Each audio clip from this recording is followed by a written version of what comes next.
So my car has thrown a fault code here. It's saying EGR valve malfunction fault P0403, and you're gonna have your dash light up with the glow plug light and the check engine light.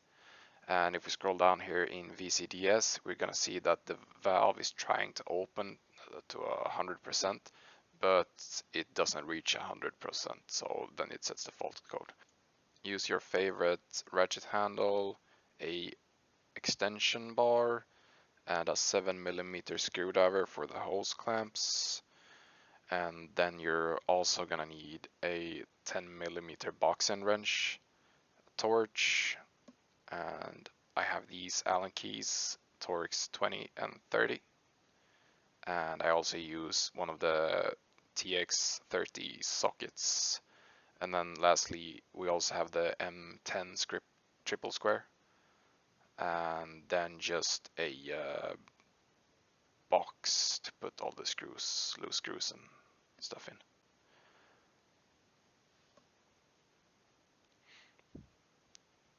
We're just gonna start off here with removing the engine cover for easier access. That's your EGR valve, and grab your 7mm and remove these hose clamps from the charge pipe.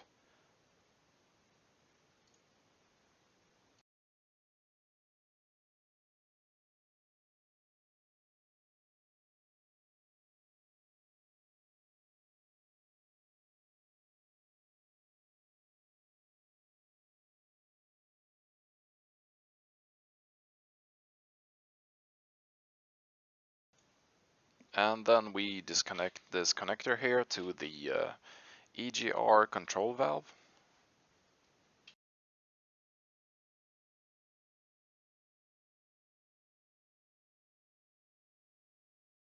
If you haven't lost your 10mm yet, now is the time to use it. Remove this bolt from this tube, and Bob's your uncle.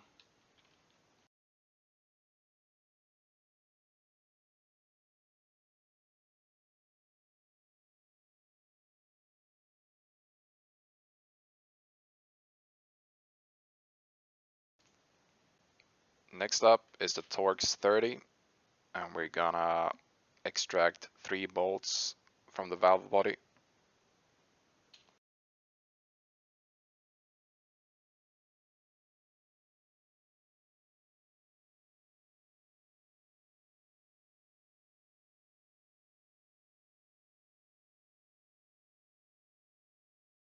Here's where I like to use my Torx Allen keys, very handy in tight situations.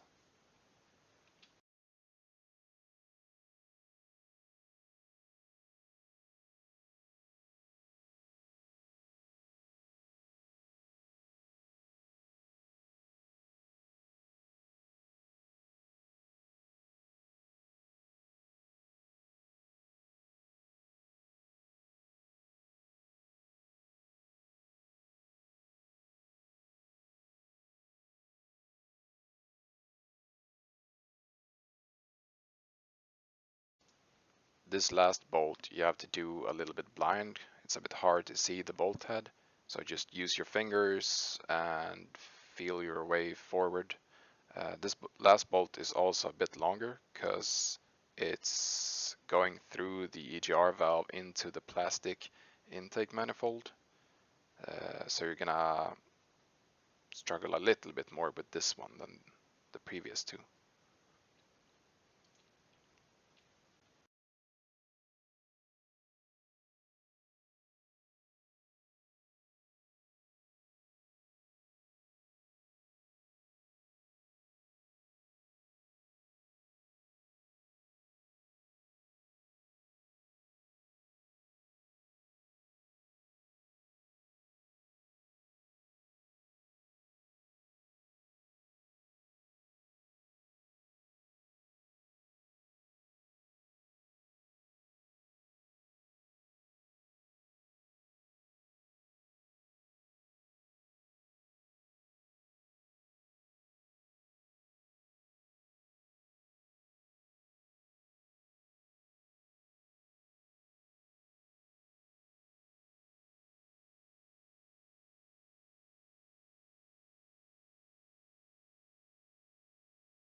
Next up is the M10 triple square on a extender, and we're gonna remove the recirculation pipe that comes from the EGR cooler.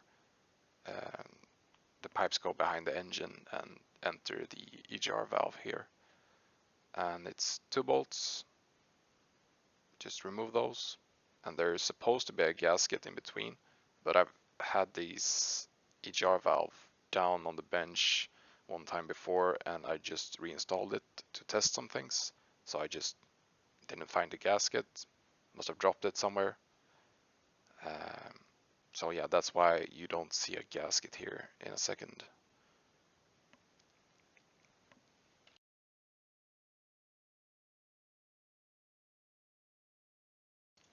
Two bolts left, one down by the recirculation pipe and the other one on top. This is also Torx 30.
Also, don't forget this important step to just put this little 30 bolt down the hole and then find it 30 minutes later.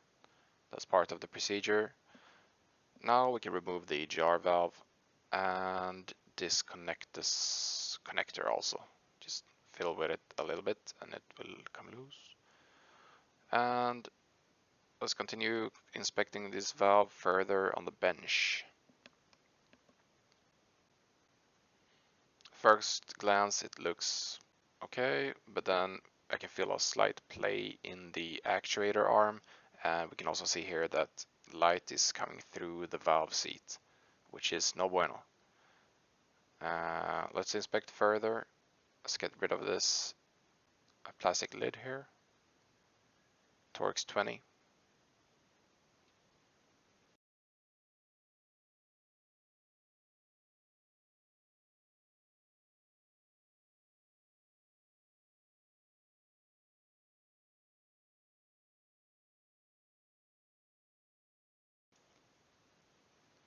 Let's see what we can find here under the lid. You see here up top we have the plus and minus connections to the DC motor, and on the bottom we have the 3 connectors to the potentiometer. If we'll continue looking here on the valve, we have to the left we have the motor sprocket from the DC motor, and just a connecting sprocket in the middle, the black one, and then the white one is directly connected to the actuator. We can see it moving up and down here with the torch. And looking in the lid here, we have the sensor for the potentiometer. Looks good. Sometimes water gets into the casing here, which just corrodes and destroys everything. But not in my case. All of this seems good. So let's continue investigating here on the valve. The sprocket just comes off, just sits there. And then we have to remove the remaining Torx 20 bolts. So let's just speed that process up a little bit.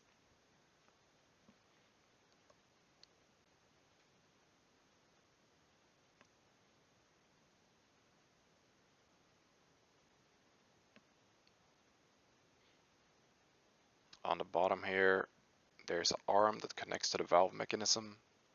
It's a bit dirty. Can't see any problems with it so far. Yeah, moves the way it's supposed to.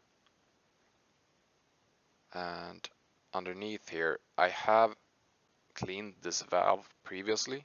So right here you can see the problem with the valve. One of the roller bearings on this T looking thing has completely disintegrated and all the metal shreds were in the valve.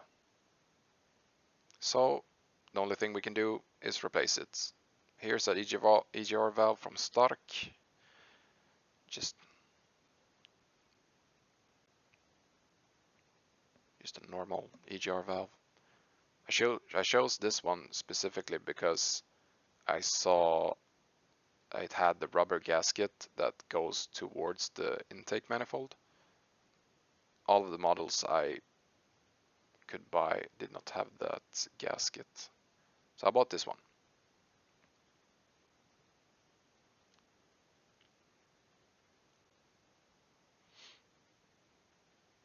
This gasket is what the one I'm talking about.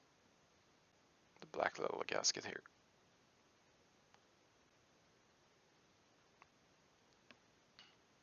Some part number.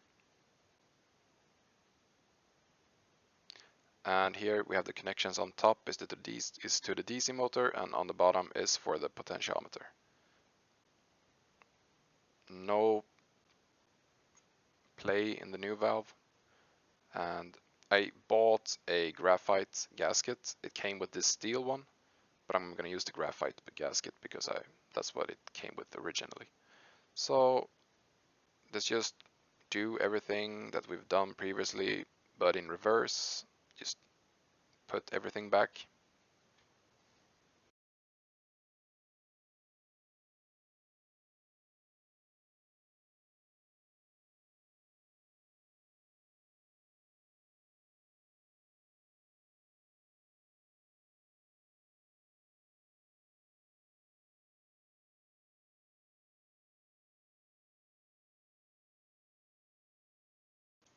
And then let's start the car. Right now it's off. We don't have any values because, well, the car is off. And yeah, let's see. Car is on. And we see I'm looking at the EGR valve feedback and the valve desired value. They seem to be quite close, and you can see here on the startup it has like a second or two to just adjust towards the value that it's going to hold. Here I'm gonna give it some revs, and you see it takes a second or two, and then it starts to follow the value quite accurately.